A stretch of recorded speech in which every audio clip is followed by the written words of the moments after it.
In this lecture, we'll be discussing Act 2 of our meta-narrative, the fall. And like we said with creation, while it begins in Genesis 1 and 2, the doctrine of creation continues throughout the whole of Scripture, and a full study of creation would have to take into account all of the Bible. So also, while the fall is an account of what happens in Genesis 3, issues relating to the fall and sinfulness certainly continue throughout the rest of the story. Because the next major stage deals with Abraham, we'll give emphasis here to Genesis 3, but also make comments on Genesis 4 through 11. When you read about the Garden of Eden by the end of Genesis chapter 2, and elsewhere the Bible would describe this as a state of shalom. Shalom is a Hebrew word normally translated peace, but the word peace doesn't give a full sense of what it means. Let's bring back our little diagram. There we are in the middle. Those are the various relationships. So what was the Garden of Eden like? What is this shalom? Well, the word I would like to use to depict this rather than peace is the word wholeness. When God created, he created things just the way they were supposed to be. That's the sense of shalom. Everything is whole. Everything is intact. All the various relationships are there, especially depicted in Genesis chapter 2, just the way they're meant to be. But of course, chapter 3 comes and all these relationships are going to be ruined. When we actually get to the account of the fall in Genesis 3, there's all sorts of things that we could discuss. In fact, one of the questions I have is, why is there not more? We just have 20-something verses to describe this event. It leaves so many questions unanswered. You leave the last verse of chapter 2, and they're naked and not ashamed, and then all of a sudden you turn to chapter 3, and we're introduced to a snake that will become an anti-God figure as we go through there. How is this snake allowed into this paradise? We often use the word perfect to describe this, but there's a lot of imperfect things, even before they eat the fruit. The presence of the snake being allowed there. What is God thinking by allowing that? As you go on in the story and see the conversation between the snake and Eve, Eve doesn't seem to have everything right in her mind. What are her motives? Why is she getting things wrong? Why is she quoting God wrong? What in the world is Adam doing? The text says that Adam is there with her. Does that mean he's standing right there next to her, being completely silent? Or is he on the other side of the garden somehow and not knowing what's going on? Either way, we would think Adam would step up to the plate, would help the conversation, would help Eve in this conversation. And where is God in all this? Then finally, what really is the definition of sin? One question we could discuss on the discussion forum is, what was the first sin? There's not a technically right or wrong answer to that question. It comes down to how do we define this term? The point I'm trying to make is that even before they take the bite of that fruit, which we would often identify as the first sin, there certainly seems to be problems going on in their mind in the whole context. Things that don't quite that make us question what's really going on here. And again, the question, why did God allow all this? But of course, the narrator almost seems to be teasing us by not answering these obvious questions. And while we bring in our kind of New Testament understanding of sinfulness, well, Adam and Eve didn't have inherited sinfulness like we do. So how in the world were they even able to sin in the first place? These are questions that theologians have been scratching their head for 2,000 years. All I'm trying to show here is that we are presented a scene that raises lots of questions without obvious answers. But what we do need to focus on is this concept of knowing good and evil. If you recall in Genesis 2, we had two different trees, the tree of life and the tree of the knowledge of good and evil. And this happens even before Eve is created. So we don't really know how she came to know. Did God reiterate these things? Was it up to Adam to convey it to her? We're not sure. But we do know it centers around understanding, knowing good and evil to get a sense of the whole story. There's probably half a dozen views out there on what this might mean. A real popular view out there is that knowledge of good and evil is simply intellectual knowledge, that Adam and Eve If they eat, they will come to know what is good and what is evil. That doesn't seem to fit the context. They seem to know the concepts of good and evil. They certainly know God is good, and they know that they are to obey him and to trust him. And so that kind of intellectual knowledge doesn't seem to fit. Perhaps we could take knowledge as experience. While they may have a head knowledge of the categories of good and evil, if they eat of this tree, they will experience both good and evil. Up to this point, they had only experienced good. Now, that position would certainly fit a broader biblical understanding of the word knowledge, where knowledge often does mean experience. But I would suggest that in the context of this story, that doesn't go far enough. And so my proposal is that knowing good and evil is an attribute that God himself has.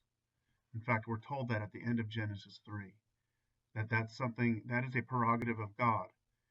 And so I would suggest that knowing good and evil, the temptation to eat of this tree, is a temptation to be like God in a way that we're not meant to be like God. God already made us like him. We're his image bearers. And there is going to be a lot of things shared between us and between God. But this is something that is supposed to belong to him alone. And further, I would say knowing good and evil in context means that the person who knows good and evil is the one who gets to choose, who gets to decide what is good and what is evil. So the knower of good and evil is the person who's going to set out those categories and fill it with the details.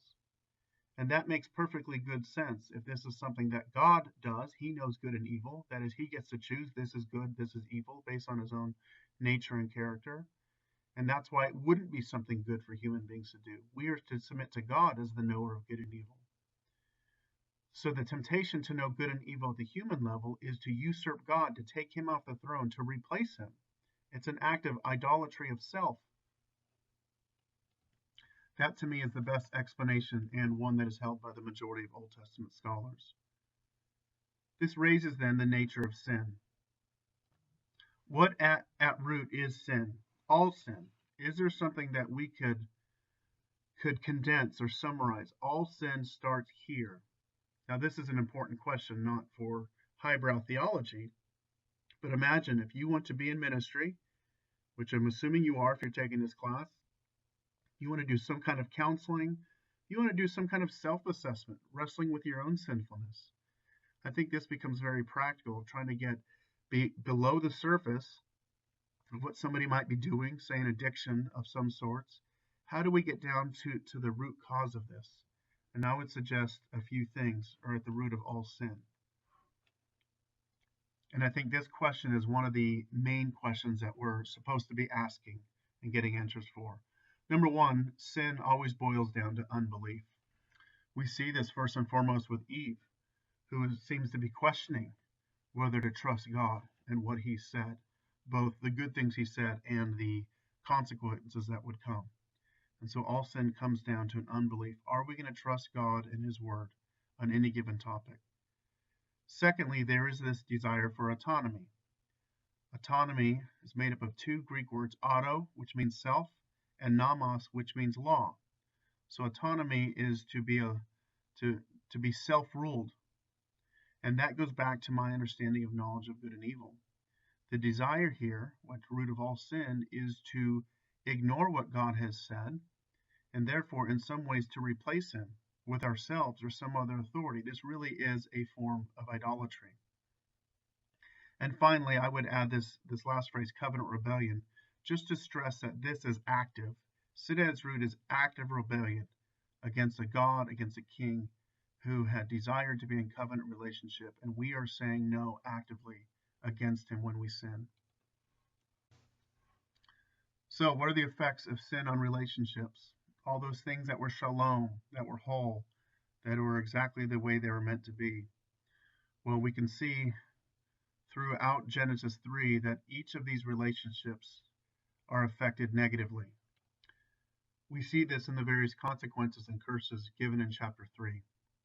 The relationship between human beings and God is affected not only in how God confronts Adam and Eve, but notice that at the end of the chapter, they are removed from God's presence. And this loss of divine presence is going to be huge. And the flip side, then, redemption has to be about how does man get back into God's presence. And that's going to be depicted through the nation of Israel, through the tabernacle and temple, but ultimately in the biblical meta narrative, it'll be by being reunited to God, um, in being united to Christ Himself. And ultimately, in the new heavens and earth, we will literally be in the presence of God again. The relationship with the world is affected in the idea of thorns and thistles, whatever that means in terms of were there ever thorns, thistles, these types of things beforehand. The whole point of that is to show that there's going to be struggle. There was a natural relationship between man and the ground. In fact, the words Adam and Adamah, ground, are wordplay to show how closely they're connected, but there's going to be frustration in our work. We will still work and we'll still be partially satisfied, but we'll never be ultimately satisfied in a fallen world. The world of animals is going to be frustrated, and we see that there in the conflict between the snake and human beings. The snake represents a lot of things, but one thing it represents is the animal kingdom. And even when this covenant is renewed with Noah in Genesis 9 after the flood, there's a negative emphasis there on the fear that's going to continue between human beings and animals. We see that the relationship between fellow human beings is also affected. Adam and Eve certainly represent marriage, but they also symbolize all human-to-human relationships.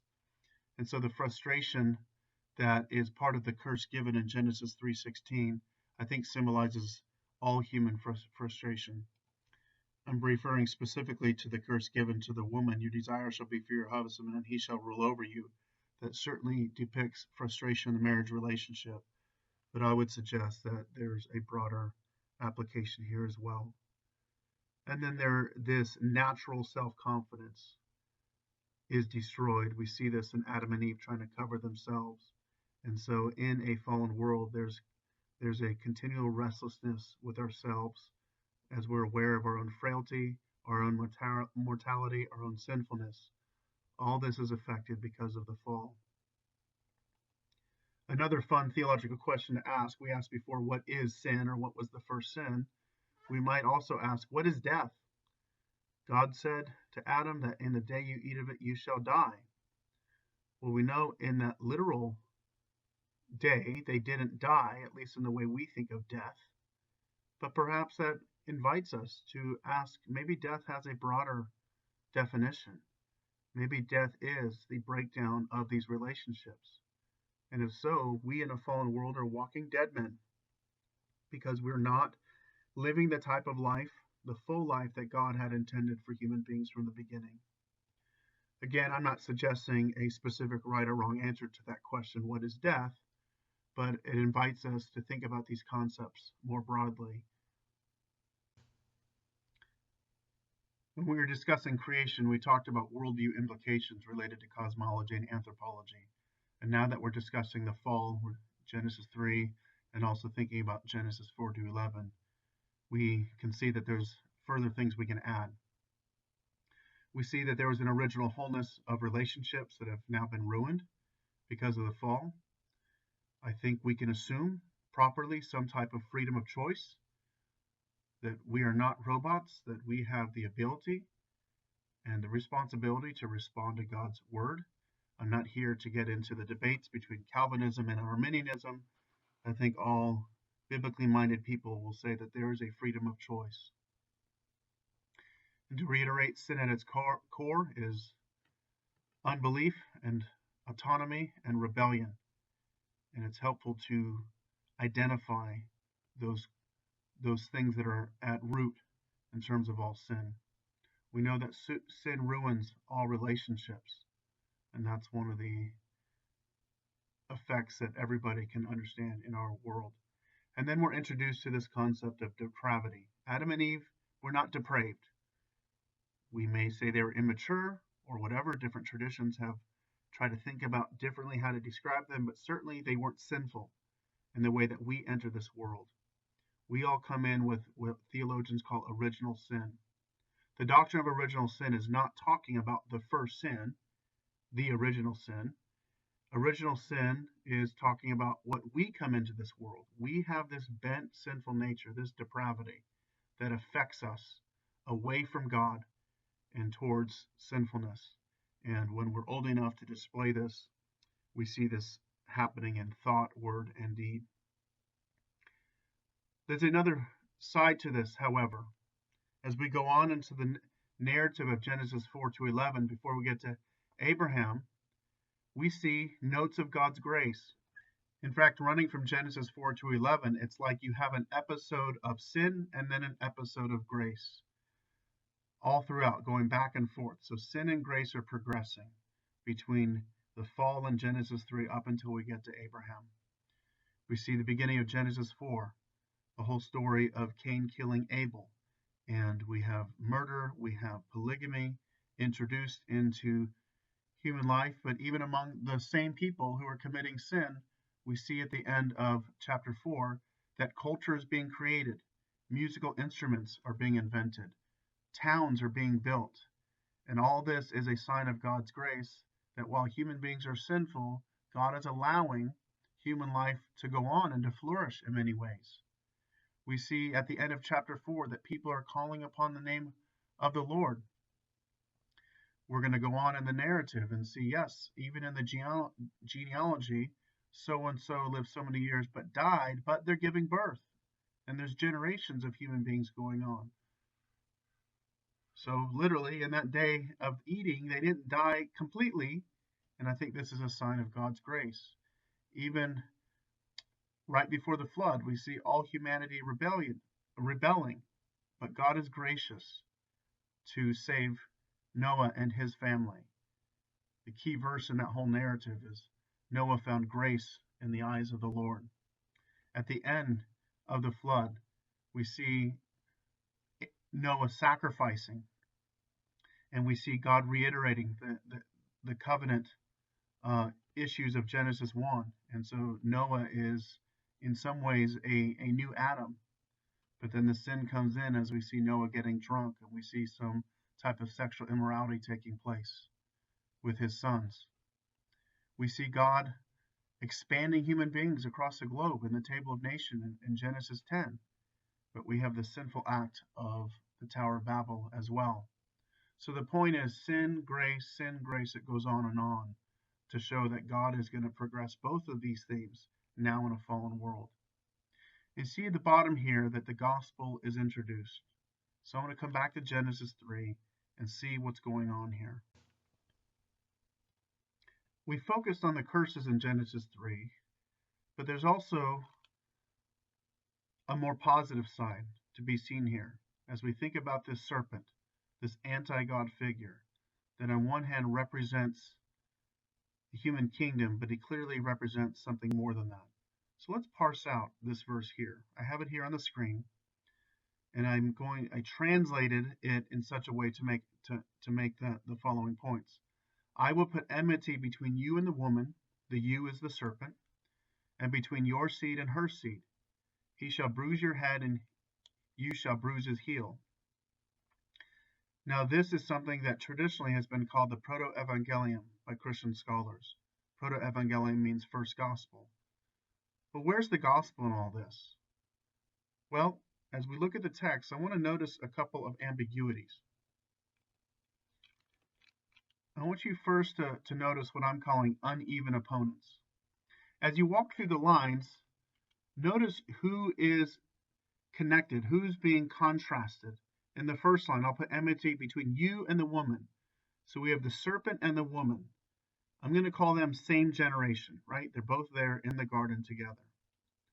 The second line, between your seed and her seed, or your offspring and her offspring, that's also same generation.